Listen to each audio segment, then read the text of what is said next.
Hey Brittany, I'm okay. How are you?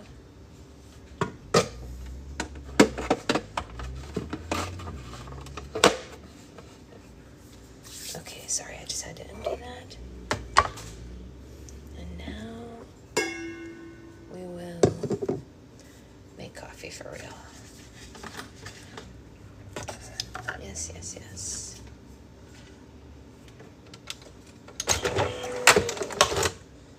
All right.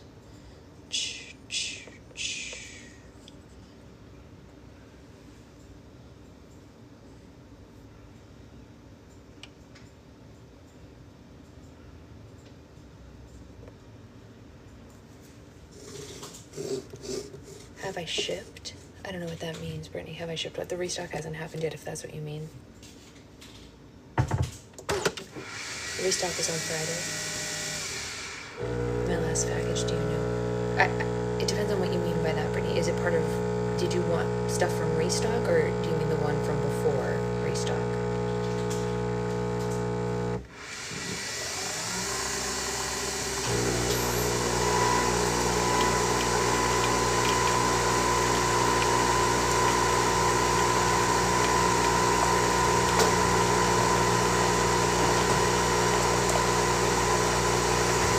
Has restock included with their credit items. If I didn't message you that it was shipped, then the answer is no, but that doesn't mean that it won't get shipped. It just means that there's so many hundreds of, there's about 1,000 people on Patreon, so I'm just slowly getting through everybody. But I mean, they all are going to get shipped, of course. And the credit people are going first. But yeah, it's a slow process because there's so many people on there. I don't know if you were talking this before. I am, but like I said, there's literally a bajillion of you. So I've messaged each person as what theirs was the last message on Patreon to me or from me to you. That's how you would know. If I said, okay, like ship them now or whatever, it's shipped. If not, then it's not. And it will. I have about 100 more DMs to go through because, as always, people are DMing crazy things. I was going to add, okay, if you want to do that now, then Brittany, message me now if you have to add anything to it, because the rest of them are going today and tomorrow.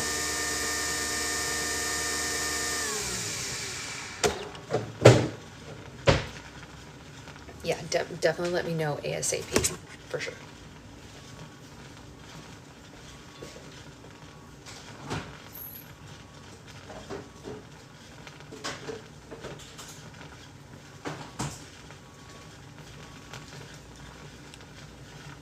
Oh, thank you, Brittany. I'll check those as soon as my aunt comes to help me today. My aunt is coming to watch the baby today, and I'll get more of those done. We've been just chugging through them all, slowly but surely.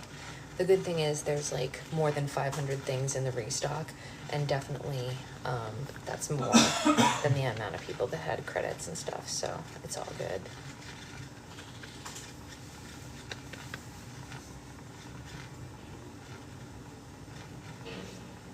Most of the DMs, thankfully, are people who wanted supplies and stuff.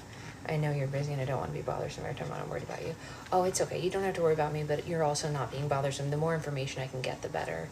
As long as it's all kept together in the DMs, I'll make sure that it's all taken care of. And then basically I'm just logging everything in the back end of everybody's thing.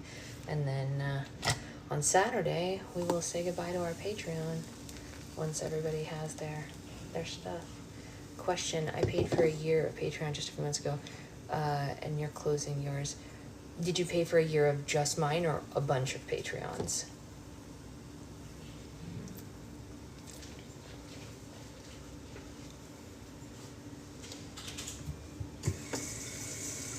I can refund that for you, Sloth. If you message me, I can refund you for the missing months.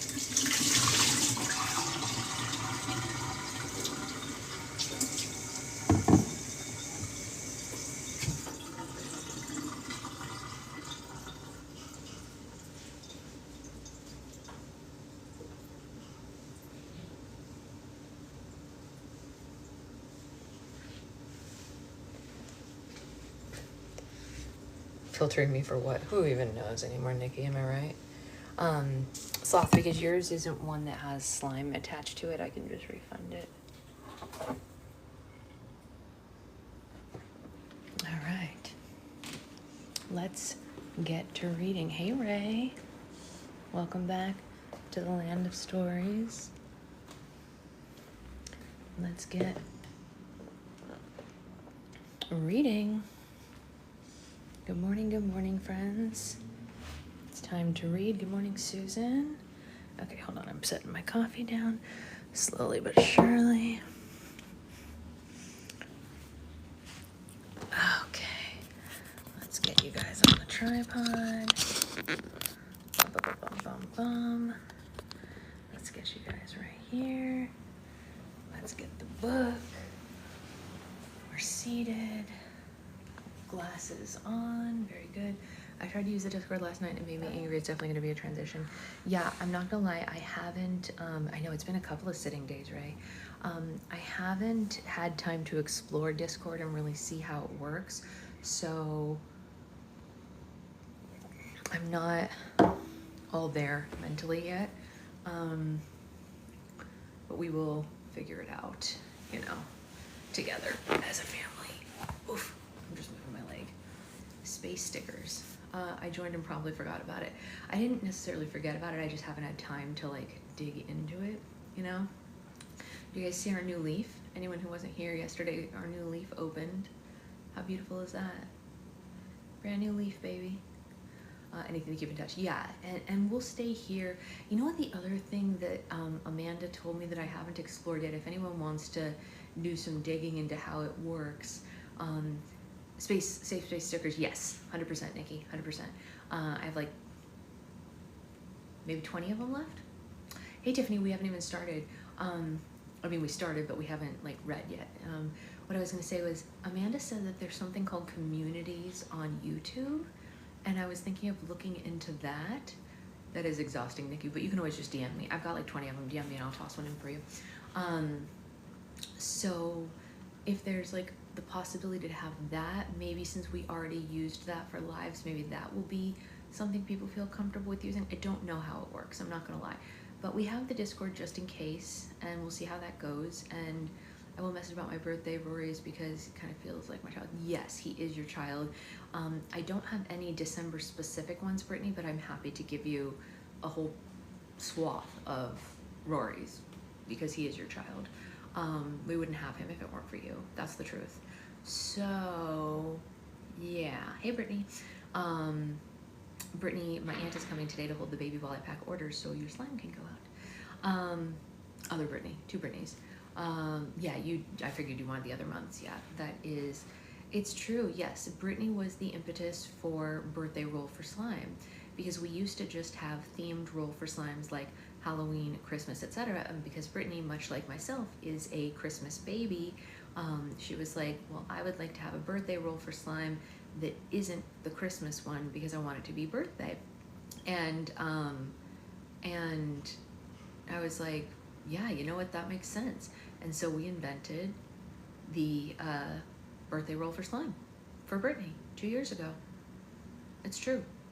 2 Decembers ago was the first time we did that. Yeah. And that's how it happened. And Rory specifically, actually, it's kind of a sweet story.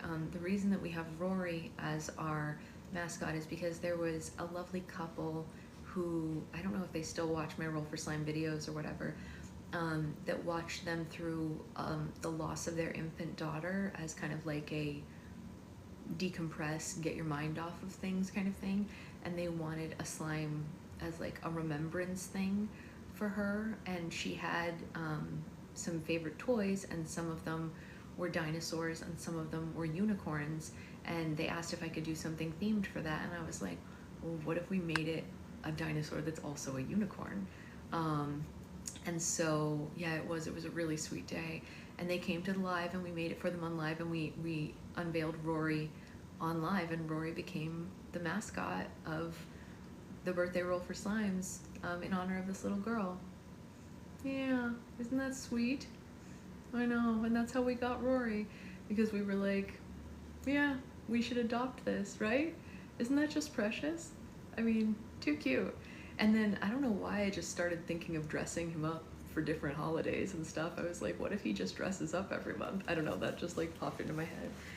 So anyway, that's how Rory came to be, in case anyone didn't know the history of Rory. We named him on that live. Yes, yes, yes, we did. Okay, so it's time to dig into it. Yesterday we read half of the Book Huggers chapter. This chapter is called The Book Huggers, and we're going to finish it today. And in case anyone is a little bit behind, this is a great time to still jump in because they are just beginning their journey. We're at the very beginning. Work from home, but yes, the lore is good. You know what?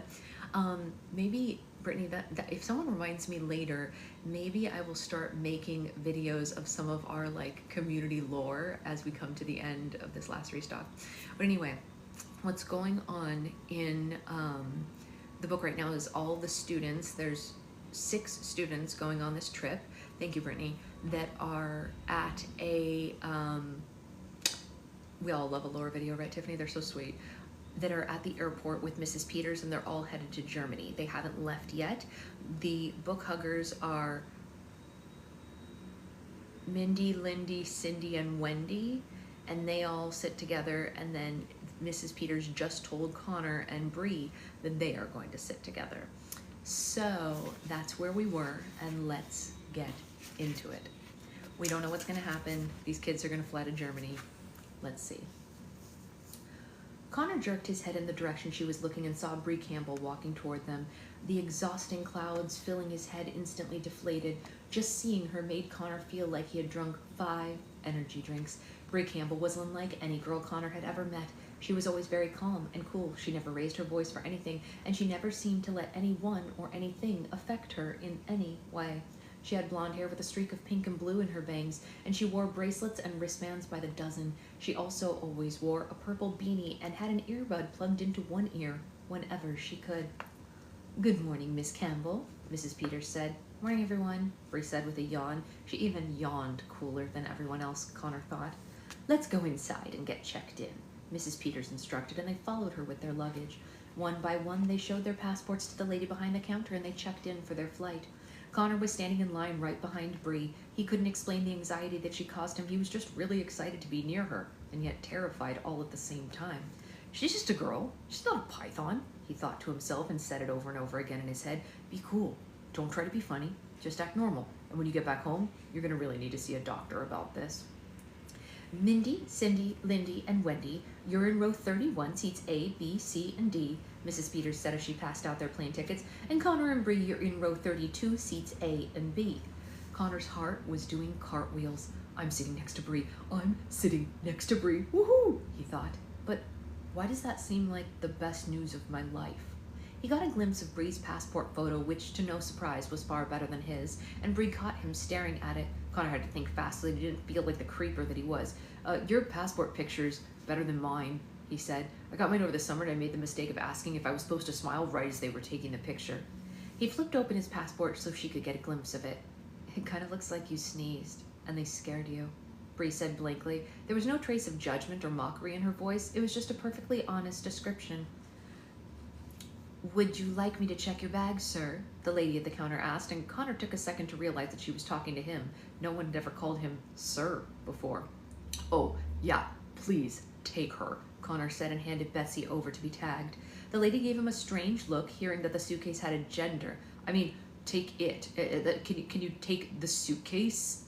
Betsy was loaded onto the conveyor belt and slowly traveled further and further away from him, and the next time he would see her would be in Germany.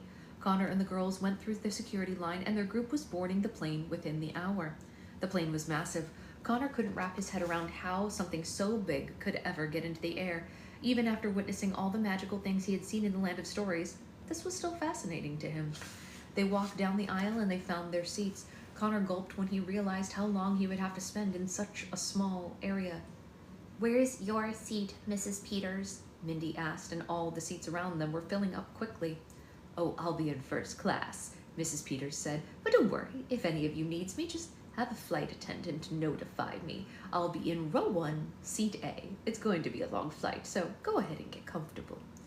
And with that, Mrs. Peters promptly turned on her heels and pushed away past the oncoming travelers to the front of the plane. Connor sat down in his seat by the window, and Bree sat next to him. He stared at the back of the seat in front of him for a moment, and he had no idea how to start a conversation with this girl. "Are you okay sitting by the window?" Connor asked her, and Bree looked confused. "But you're by the window," she said. Connor wanted to smack his head against the stupid window. They were not off to a good start. "Oh, yeah, right. What I meant to ask was if you wanted to sit next to the window," he said, "because, like, I wouldn't mind switching seats if you wanted me to." "I'll be fine," Bree said. "I'm just going to read for most of the flight anyway." And she gestured to her bag, and Connor saw that it was full of thick murder mystery novels. Bree kept getting cooler by the second. "Oh, great. Well, just let me know if you change your mind," Connor said, and returned to staring at the seat in front of him until he thought of something else to say. "Morning, Mary." "So, Mrs. Peters, she was telling me that you really like to write too?" "Uh-huh," Bree nodded. "Short stories mostly. I read some of your work when I TA'd for Mrs. York last year. They're cute. You remind me of, like, classic fairy tales." Connor couldn't believe his ears. "You read my stories?"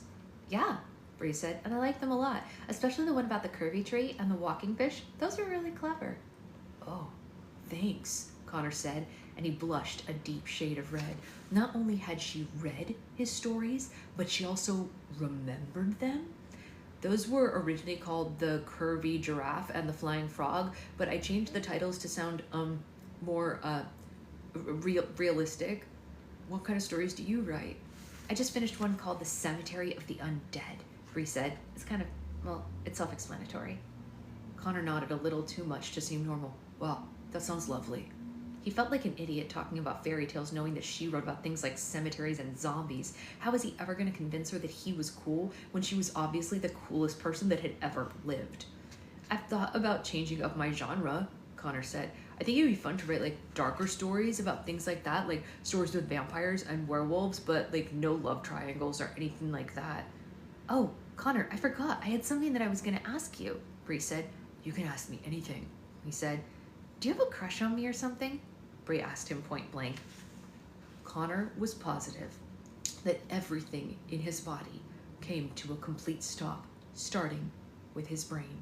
He could feel his cheeks filling with so much blood that he was worried his head would explode. Guys, I got full body chills when she said that. How cruel. "Hey, morning, Isabella." "I have full body chills. Poor Connor. Poor Connor." "What?" he asked, as if she had asked him if he was a leprechaun. "No, of course not. Why would you think that?"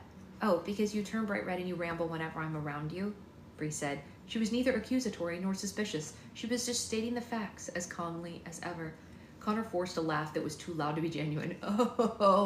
That's nothing. It's just my, I have a sodium allergy."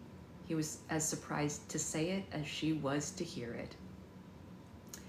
"A sodium allergy?" Bree asked. "I've never heard of such a thing." "Yeah, no, it's very rare," Connor said. "It makes me ramble, and it makes me turn bright red for no apparent reason. So, yeah, that explains that, then, yep."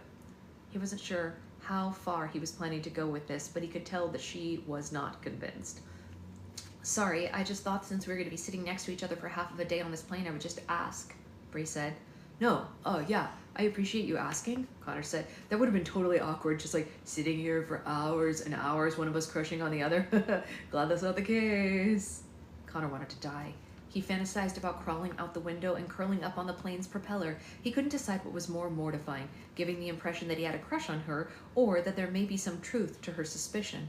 Connor had never had a crush before. He wouldn't have known if he even had one, but after being accused of having one, it slowly dawned on him that that must be his problem. He had a crush on Bree. He looked out the window, too horrified to look at anything else. What was he supposed to do now that he had been diagnosed with a crush? Was there an anti-crush pill that he could take? Was there a gland on his heart that could be removed? Was this terminal? Soon, the plane pulled away from the gate and proceeded to the runway. It took off with a jolt, and Connor watched in amazement as the airport below them became smaller and smaller. "Amazing," Connor said under his breath. "Have you ever flown before?" Bree asked him. "Not on a plane," Connor said without thinking, and Bree squinted. "Then what did you fly on? Like a magic carpet?" she asked. It took Connor a moment to realize that she was being sarcastic. "Oh, yeah, so I've been ballooning before. It was really neat, but like nothing like this. Technology is just like magic these days. You know, Arthur C. Clarke said that magic is just science that we don't understand yet, Bree quoted, and Connor smiled. Not always, he said to himself. Pardon? Bree asked. Oh, nothing, Connor said. That's a great quote. It's a great quote. Bree narrowed her eyes and stared suspiciously at him. Where did you go ballooning? She asked. It's a really long story, Connor shrugged it off. I was with my sister at my grandmother's state, but this is my first time on a plane. It looks like you're having all sorts of first-time experiences, Bree said with a smile of her own. And luckily for Connor, she popped an earbud into her other ear and began reading one of the books before he could panic or respond with something else equally embarrassing. If this was just the beginning of the trip, he didn't want to think about what the rest of it would entail.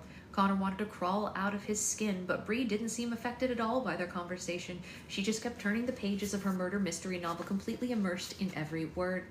An hour or so into the flight, Connor got up to use the restroom. When he exited the shoebox-sized stall, he was accosted by Mindy, Cindy, Lindy, and Wendy. They stood right in front of him, blocking his way back to his seat.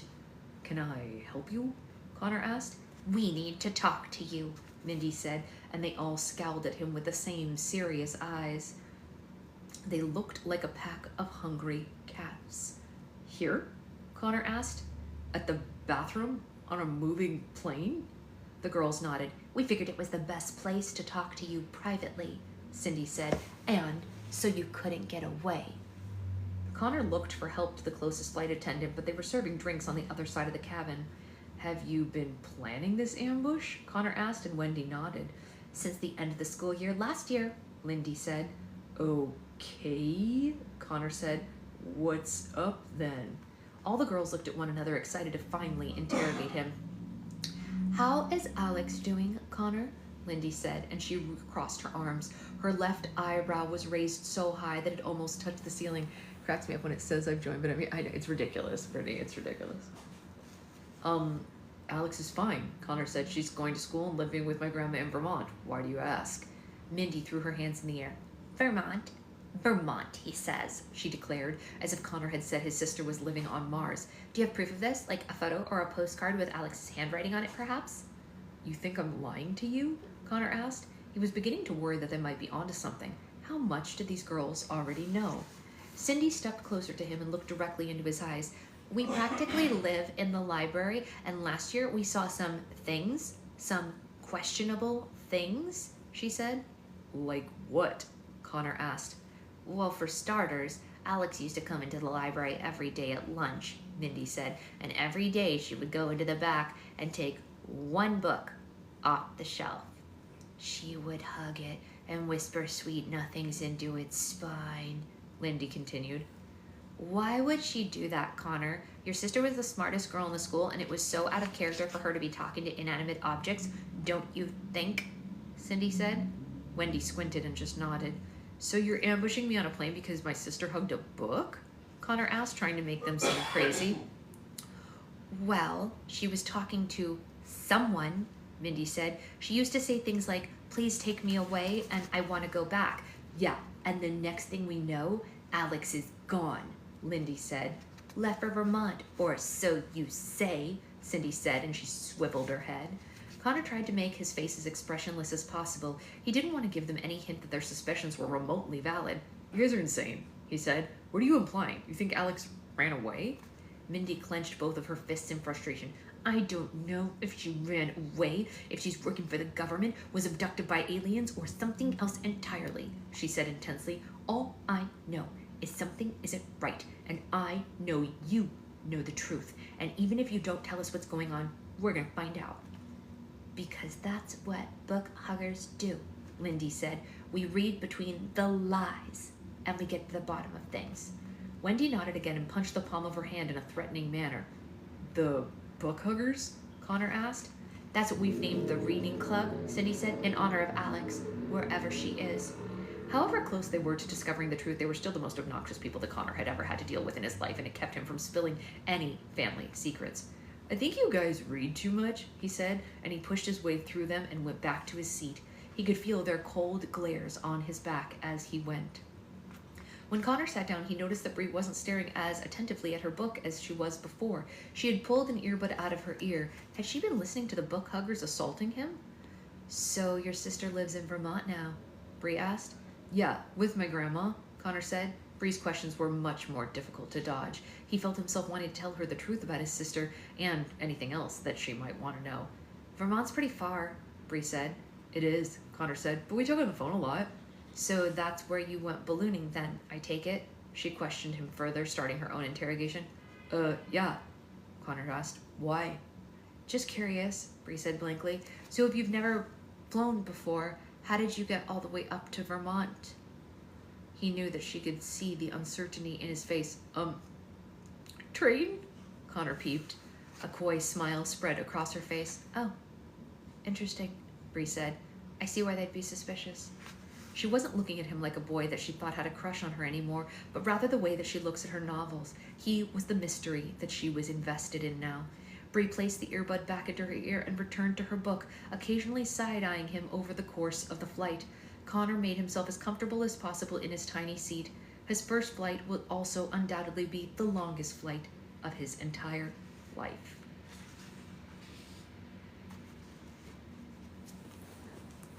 Poor Connor. Connor is going through some shit.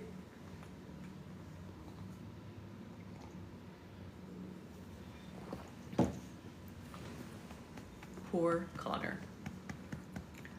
Alex gets to live the life and he is dodging questions left and right back home.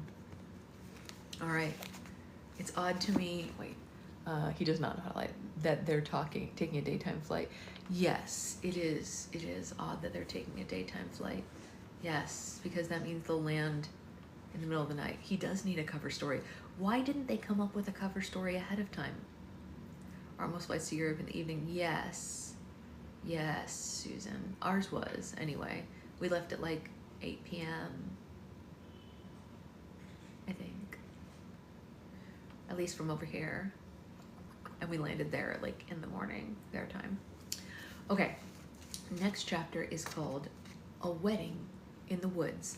Yesterday, we let everybody make guesses about who we thought was getting married today.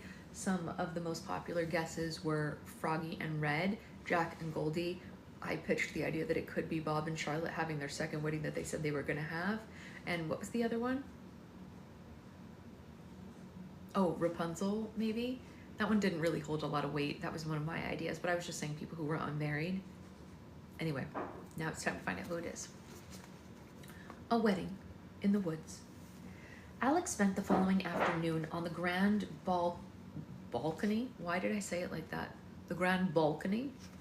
On the grand balcony of the fairy palace. She leaned on the railing and gazed at the beautiful sight all around her. Everywhere she looked, she could see fairies of all shapes and sizes preparing the palace and the gardens for the inaugural ball. Every flower bloomed a little brighter, every pond rippled a little clearer, and every bird's chirp was a little merrier. The whole kingdom was buzzing with excitement for the ball, except for Alex. A year ago, Alex wanted nothing more than to live with her grandmother in the land of stories. Just the idea of learning magic and becoming a fairy seemed like a stretch, but here she was, a few days away from being introduced to society as the newest member of the Fairy Council.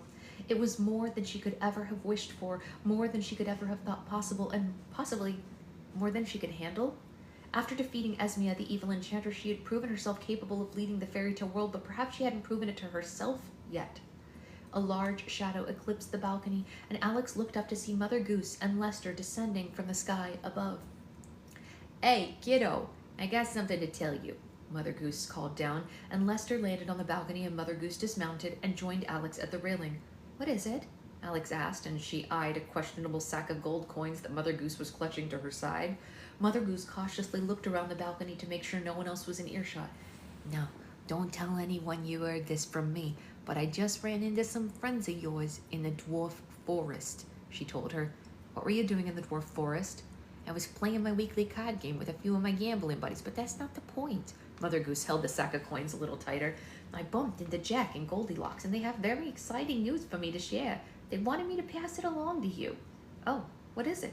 Alex asked eagerly. The last time she saw Jack and Goldilocks, it had been the night that Bob proposed to her mom in the charming palace, and she always wondered what kind of mischief they'd been up to since then. "Well, apparently, they're getting married." Mother Goose said, and Alex happily clapped her hands. Oh, that's incredible news. I guess Jack popped the question while they were in combat with a gaggle of Corner Kingdom soldiers. He knew it would make Goldilocks just swoon, Mother Goose said. When are they getting married? Alex asked. Well, this evening, just before dusk in the dwarf forest. Talk about short notice, Mother Goose told her. They decided it'd be best to do it with as little notice as possible. You know how cautious fugitives can be about their whereabouts. Anyway, they asked me to officiate the ceremony and pass along an invitation to you. Well, this is short notice, but I wouldn't miss it for the world.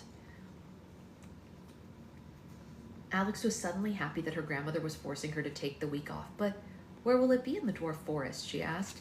They told me to meet them in a clearing by the south end of the dwarf mines, Mother Goose said with a shrug, and she rolled her eyes. I don't know why they want to have their wedding there. Maybe all the swamps were booked. Anyway, the guest list is very exclusive. Only a few people even know it's happening, so keep it to yourself, especially around these parts. You know how judgy the fairy folk are when any of us tries to have a little fun now and then. How exciting, Alex said. I can't wait. I think a wedding is exactly what I need to distract myself from all this inaugural ball business. Yeah, tell me about it, Mother Goose said. I hope I'm still good for it. The last time I officiated a wedding, Puss in Boots drank all my bubbly and started playing the fiddle, and a cow convinced everyone that he could jump over the moon, and an enchanted dish, that thing ran off with a spoon. You know, it's a good party when the china gets a little hanky-panky, but I'll tell you more about that another time. Mother Goose hopped aboard Lester, took his reins, and flew back into the sky. Alex was thankful to have something to think about other than the inaugural ball. She left the fairy palace a good hour or two before dusk to meet Cornelius so that they could have enough time to travel to the dwarf mines. You guys, if you don't think Mother Goose is one of the greatest things that ever happened on this planet, like, what are we even doing here? Like, she is one of the funniest characters ever written to me. I love her so much. However, when she went to meet him in the field just outside the gardens, an even greater distraction was there waiting for her. Hello there, said a smooth voice that Alex wasn't expecting. She stopped in her tracks across from the field at the edge of the stream. She saw Cornelius lying on his back and Farmer Robin's son rubbing his belly like he was a kitten. What are you doing here? Alex asked and placed a hand on her wand. She couldn't be too sure what his intentions were. I hope you don't mind the intrusion, the farmer's son said, walking closer to her. Alex, in truth, didn't mind at all, but she wasn't about to let him know that. How'd you find me? She asked.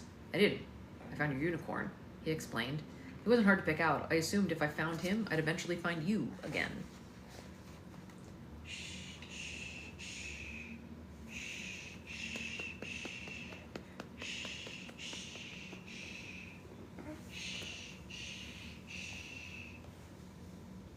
Hey.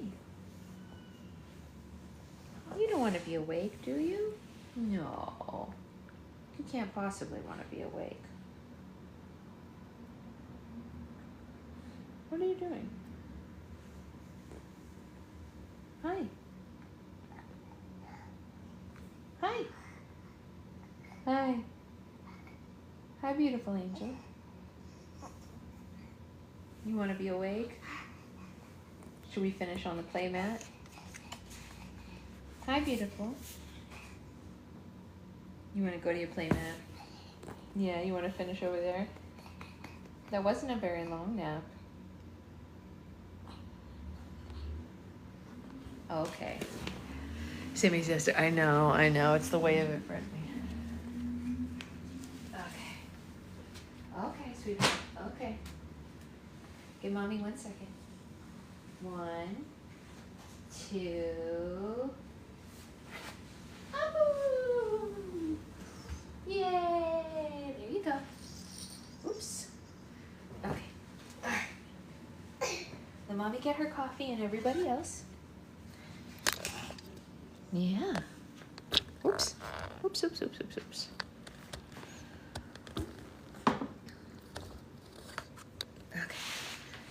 All right. Hold on 1 second. And 3, 2. Whoop. Okay, hold on. Okay. Good morning, sweet baby girl.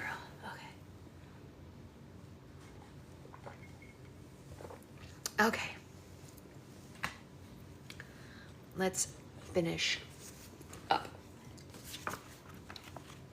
Alex had to assess the situation twice. First, as a fairy, she assumed that the boy who she had recently helped probably was seeking her help again. But second, as a 14-year-old girl, hearing that a cute boy wanted help, wanted to see her, made her blush. Well, here I am. How can I help you? What can I help you with? Alex collectedly said. I don't need help with anything, the farmer's son said. I just wanted to thank you for what you did at our farm. My father hates fairies, especially when they want to help us out, but I know deep down inside, he's grateful too. Alex nodded. Oh, you're very welcome. Hey, wait, what's your name? She asked. My name is Rook, he said. Rook Robbins. It's very nice to meet you, Rook, Alex said. And you never have to thank me. Helping people is what we do best. Now, if you'll please excuse me, Cornelius and I have somewhere that we need to be. Wait, Rook stepped between her and Cornelius. Before you go, I have something I wanted to ask you. What's that? She said. Rook looked at his feet and he kicked a rock near it. The truth is, you're different from any other fairy that I've ever met. You're not all sparkles and bubbles and you aren't afraid to get your hands dirty. I really like you and I've been thinking about you an awful lot since I saw you at the farm. Alex could feel her heart start to beat a little faster, but she ignored it now, not wanting to get her hopes up. Where was he going with this? You can say no, and I would totally understand, but I was wondering if you would maybe like to take a walk sometime with me, Rook said. He was scared to ask the question, but he was even more terrified to hear her answer. Alex stopped completely. She stopped breathing, she stopped thinking, and she was pretty sure that her heart stopped beating. She forgot all about everything on her mind, the fairy inaugural ball, Jack and Goldilocks' wedding, her name, who she was, where she was, and everything else that was important. All she could think about was the attractive boy right in front of her, his floppy hair, his hazel eyes, and how he wanted to take a walk with her. With every second, Alex stayed quiet. Rook's face fell a little more into a frown. Hey, you know what? That's all right. I understand, Rook said. You're a fairy, and I'm just a farmer's son. I should have known better than to even ask you. He turned around and he headed off to the field, muttering to himself how stupid he was. No, wait, Alex said, barely regaining control of her senses before it was too late. I'd love to go for a walk with you sometime. Rook jerked his whole body back toward her. You would? He said with a goofy grin. Well, you know what? That's splendid. The two stood silently for a moment with giddy smiles frozen on their faces. When will you be free? Rook asked. Is tomorrow evening good?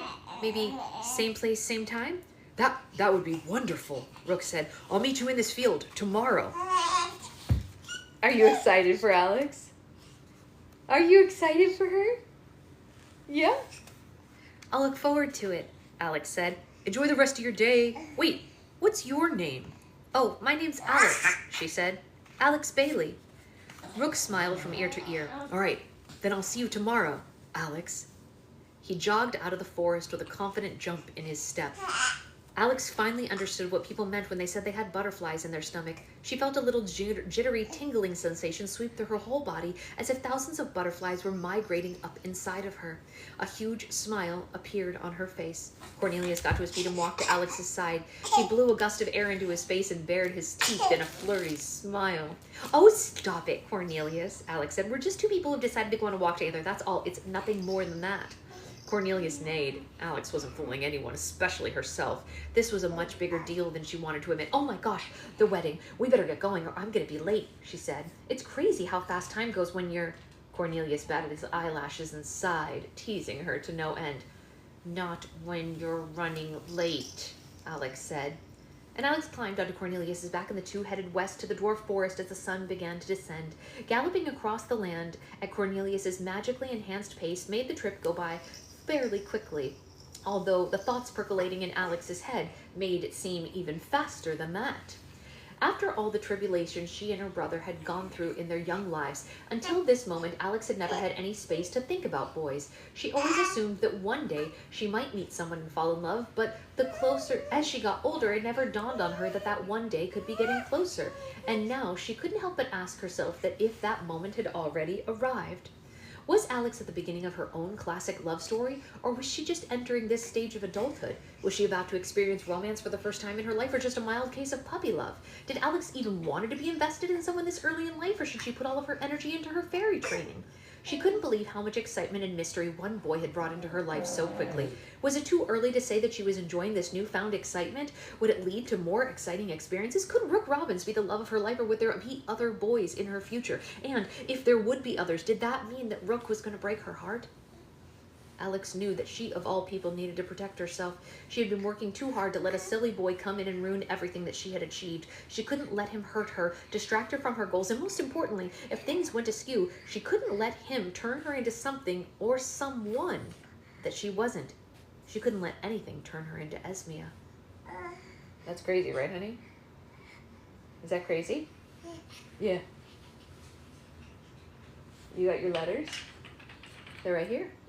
Yeah, you can get to them. Here. Look, they're right here. There you go.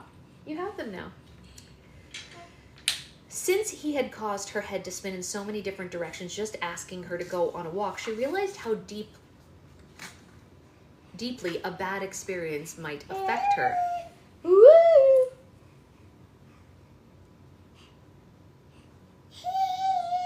You like that one? Yeah. Yeah. Yeah.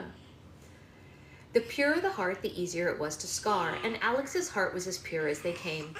"Alex, get a hold of yourself," she whispered under her breath. Oh, you want to tell them a story? Oh, so what you guys need to know is that yesterday she started acting out stories for her dad and I, and her favorite story to act out currently is The Three Little Pigs. So she screams like the little pig when she holds the little pigs, like these ones, the pigs. And then when she holds the wolf, she roars. We caught it on video. This is real. You want to roar like the wolf? What does the wolf say? What does the wolf say? Oh no, that's the piggies. The piggies say ah. What does the wolf say? Does he say roar? Yeah, that's right. Can you guys hear that? What does the wolf say? What does he say? That's right. Does the piggy go ah? Ah! Ah! And what does the wolf say? Does the wolf go roar? Can you guys hear her growling? I'm gonna try to, Mary. I'm gonna try to. It's yeah, that's the wolf. He growls, huh? Does he go? Does he blow the house down? He go.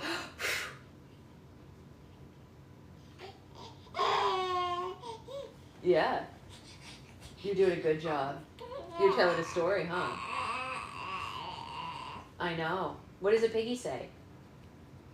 Does the piggy go, ah, don't blow my house down? I know. She's baby Claudius. It's true. What does the wolf say? The wolf? What does the wolf say?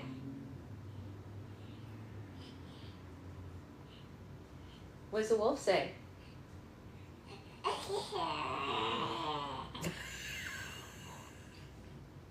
He kills me every time. The wolf say, ah. That's right. What about the piggy? What does the piggy say? Does the piggy say, ah, the piggy?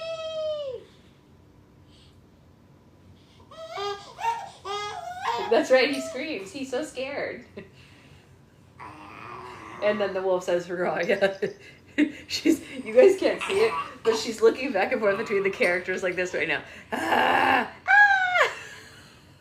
Not, these are two pigs, but she's got the wolf. Yeah, it's scary. The piggies are scared, huh? Yeah, they're scared. Poor piggies. Yeah, the wolf is mean.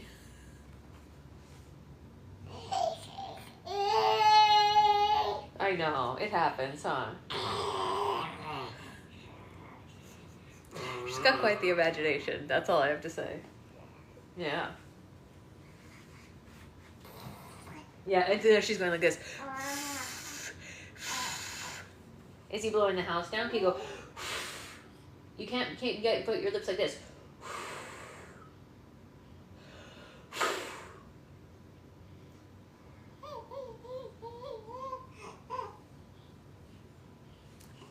Very good, honey. Very good. She's gonna tell so many stories. Okay, are you all done with stories? You can play with your letters. Here, you want some pasta? Pasta? Yeah, very nice. Alex, get a hold of yourself, she whispered under her breath. Just because you're a 14-year-old girl doesn't mean that you need to think like one. He just wants to take a walk, not a marriage. Thankfully, before she could overanalyze the situation to death, Alex and Cornelius crossed into the dwarf forest. It didn't matter how old or powerful she became, the thick and dangerous woods of the dwarf forest always gave Alex the creeps. These woods were home to some of the worst of her memories and some of the worst creatures that lived in the land of stories. She guided Cornelius up one of the paved paths and into the territory and followed a sign that pointed in the direction of the dwarf mines. Just before they reached the mines, a spacious clearing came into view. The clearing had been staged like an outdoor chapel. 24 logs had been positioned like a bench seat facing the front where the large boulder stood like a pulpit. Carved into the pulpit were the initials J and G, surrounded by a heart. Go find some grass to eat, Cornelius, Alex said as she hopped off the unicorn. I'll get you as soon as the wedding is over, but don't go too far. These woods aren't exactly unicorn-friendly. And Cornelius trotted over to the other side of the clearing while Alex looked for a place to sit. She was one of the first guests to arrive. A man with thick curly hair and a mustache and a heavy black coat sat at the front near the pulpit. A witch who was missing her left arm and most of her teeth sat in the very back with a small troll that had gray skin and large horns. Sitting in the center of the makeshift chapel was a woman that Alex could have picked out of any crowd. She was sitting alone in a large, fluffy red coat that covered most of her body. A tiny red hat with a matching feather was perched on top of her very stylish blonde hairdo. She wore a pair of round glasses with red lenses in an attempt to conceal her identity. She glared at the people and the creatures all around her, anxious about being in their presence. Hey, Red, it's so good to see you, Alex said as she took a seat next to the covered queen. I wasn't expecting to see you. Shh, Red said as she pressed a finger against her mouth. Don't do that. Keep your voice down. I don't want anyone to know who I am. Alex looked at her like she was joking. You're trying to hide in that outfit? Well, forgive me, but I didn't know what the proper attire was for a fugitive wedding in the woods, Red said, and hid her face deeper into her coat. I wouldn't be here except that Charlie talked me into it. Look at all the characters around us. Where did Jack and Goldilocks even meet these people? In a child's nightmare? Hey, where is Froggy anyway? Alex asked. She couldn't spot her formerly cursed friend anywhere in the clearing. Oh, he's in the woods somewhere with Jack waiting for the wedding to begin, Red said. He's Jack's best man. Oh, that's adorable, Alex said. And whose Goldilocks is maid of honor? And Red gave an irritated snort that she didn't mind the other guests hearing. Clearly, this was a sore subject for her. The horse is her maid of honor. Are you clapping for the horse? Yay, Porridge! Yay, Porridge! What a good horsey!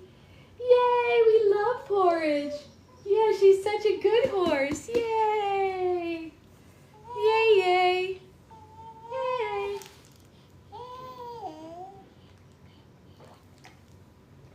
Yay, yay, indeed. Okay, let's keep going. Should we read some more? More? High five. Thank you, high five. Oh, thank you. Thank you for high five. Thank you for clapping. You like Mommy's story? Yeah, it's a good story? Okay. Alex had to bite her lip to keep from laughing. Oh, I suppose that makes sense, she said. She and Porridge have been through a lot together. You two, on the other hand, have always had a, how do I say this, a teetering relationship. Yeah, it's always been very give and take. I give and she takes, Red said. But we made up once she gave me back the diamond necklace that she stole from me, so I thought that she was just, I don't know, it was a joke, and I thought it was act punishable by death and like blah, blah, blah, but like we reconciled and here I am now. That's good news, Alex said. So anyway, how are you, dear? How's your grandmother and everyone in the fairy kingdom? Red asked. Shimmery as always, I imagine. Alex let out a long sigh. Yeah, everyone's getting ready for the big fairy inaugural ball coming up. I'll officially be a member of the Fairy Council and the Happily Ever After Assembly when it's all over, Alex said. She hesitated to bring up the other major subject on her mind, but figured there weren't too many people in her life that she could talk with about this. Oh, and I don't know, I sort of met a boy. Do you need help? Is your leg stuck? Do you need help? There you go. Is that better? Red did a double take and yanked off her glasses. Her big eyes grew even bigger as a crooked smile stretched across her face. A boy? Red said loudly, the topic obviously so exciting that she couldn't be bothered to worry about disguising herself anymore. Oh my god, tell me everything. Where did you meet him? How old is he? How tall is he? What class is he? What race? What species? Alex had difficulty remembering all the questions. He's the son of a farmer from the Eastern Kingdom. He's older and taller than me, and as far as I know, he's a human. Sweetheart, is Rook a human? Yeah, you think so? For now, Red said. Trust me, being involved with someone who's been cursed to live on and off as a grotesque creature really puts a strain on the relationship. But he sounds really promising. I love a good working class man. What's his name? Rook Robbins, Alex said, and she couldn't help but smile at the mention of his name. Hey, what's the matter, honey? What's the matter? What's the matter, sweetheart? Whoop, whoop, whoop, whoop, whoop. Whoop, whoop, whoop, whoop, whoop. You want to go towards the bears? Look, what's this? Go get those bears. Can you go get the bears? Look. Look at the bears. Go get them. She can't decide. She's like looking around at all the different choices. Here.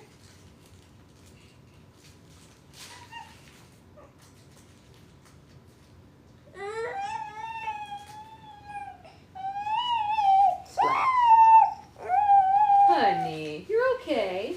You don't want me to help you get to the bears? Here, look. Look. Look at this. There you go. See? Wow. Bears.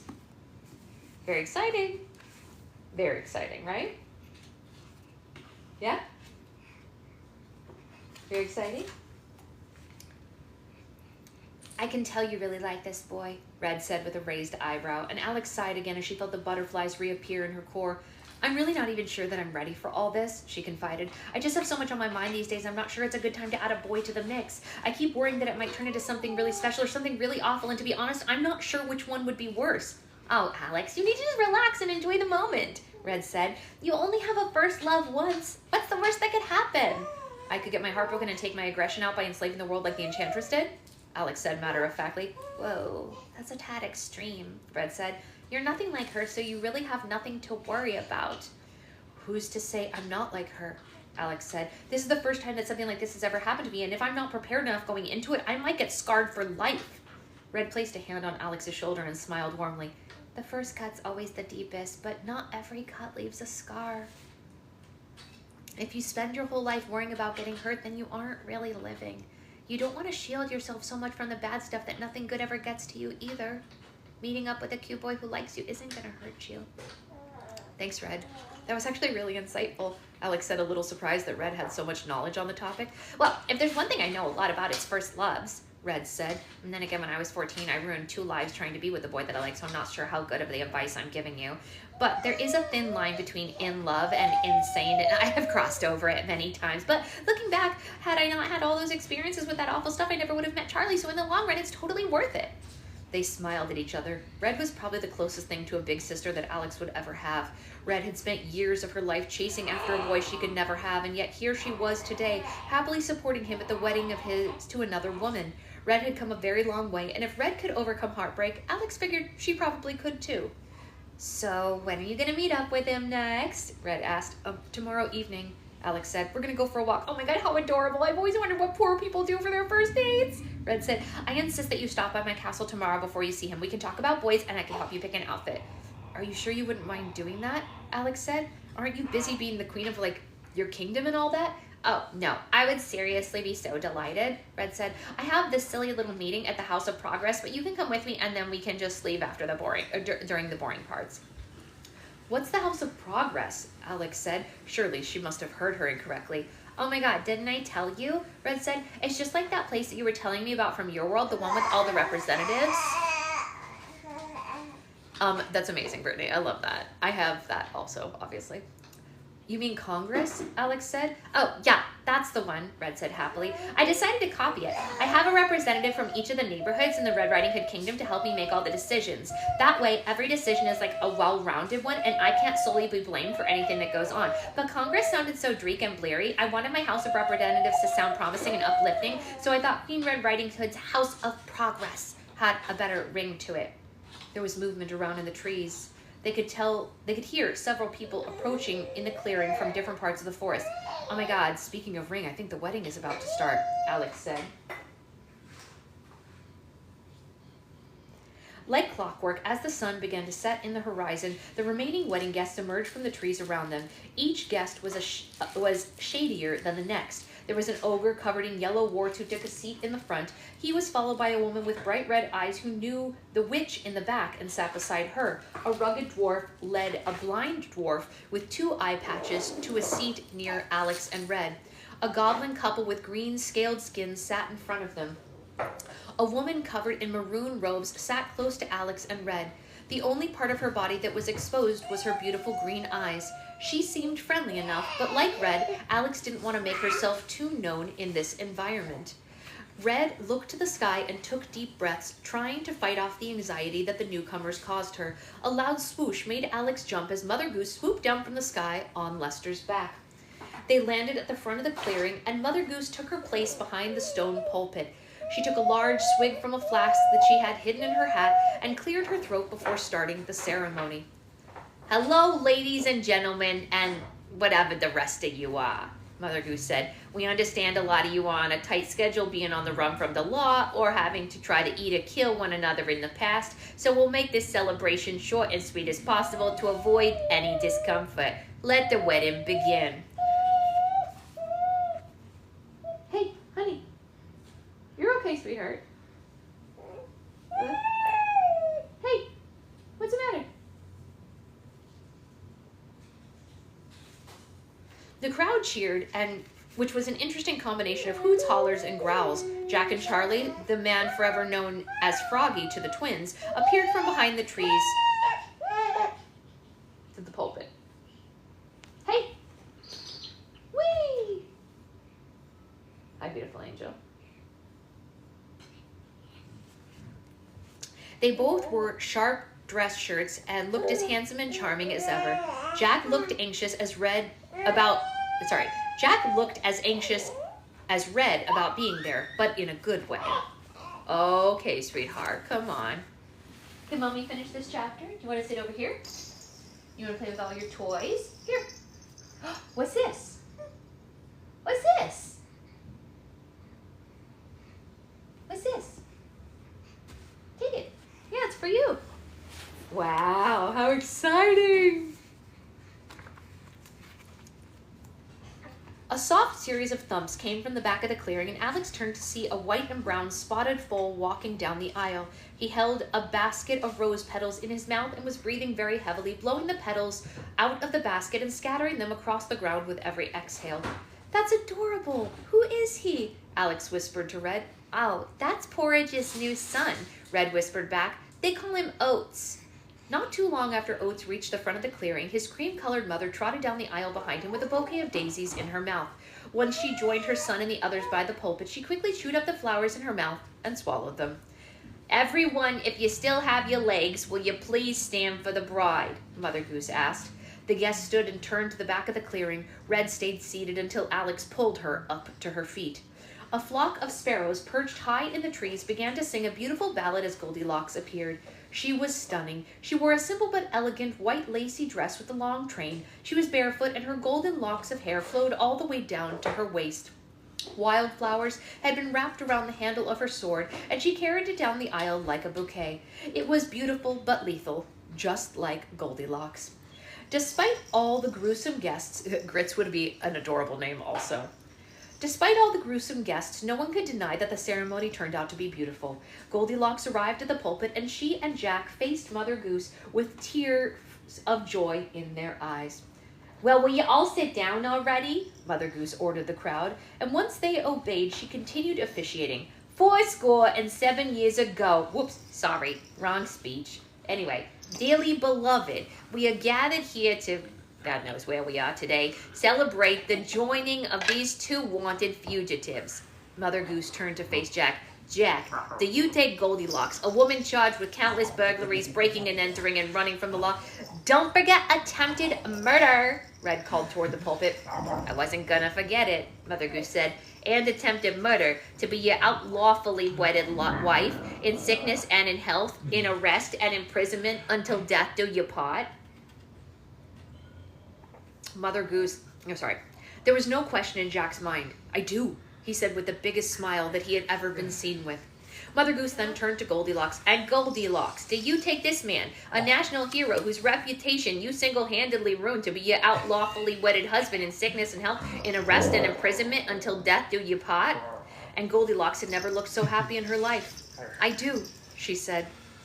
All right, well, in that case, this thing's over, Mother Goose called out. With the power semi-entrusted in me by the happily ever after assembly, I now pronounce you husband and wife. You may now kiss the... But before she could permit it, Jack and Goldilocks locked lips, and the crowd of guests cheered wildly. Once they were done kissing, they climbed astride Porridge and galloped back down the aisle and off into the sunset, with Oats following closely behind. Mother Goose snapped her fingers, and a sign magically appeared over Porridge's back. It read, "Just married."